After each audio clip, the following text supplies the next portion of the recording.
Сабағымыздың тақырыбы физикалық маятниктің тербеліс заңдылықтарын анықтау.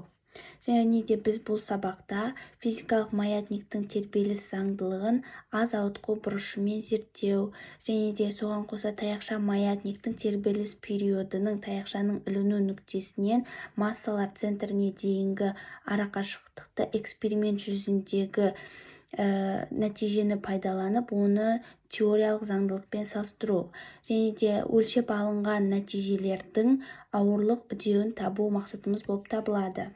Мен бұл жерде бізге керекті формулаларды жазып алдым.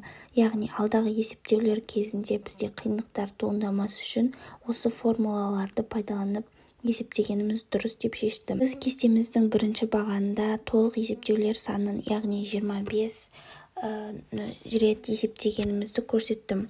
Ал келесі бағанда тұрған АИ дегеніміз іліну нүктесіне массалар центріне дейінгі қашықтық. Ал келесі үшінші бағанда тұрған кішкентай ТI дегеніміз толық тербеліс уақыты. Ал одан кейін тұрған ТI ол бізде тербеліс периоды, оны біз толық тербеліс уақытын 10-ға бөлу арқылы тауып алдық. Және де соңында тұрған ТI теориялық, біз оны жаңағы жерде көрсетілген формула арқылы есептедік, және оны да астыда көруге болады.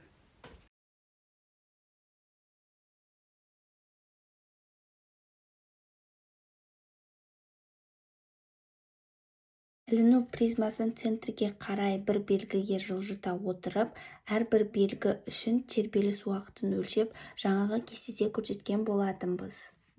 Алдағы мақсатта айтып кеткенде еркін түсу үдеуін есептеген болатынбыз.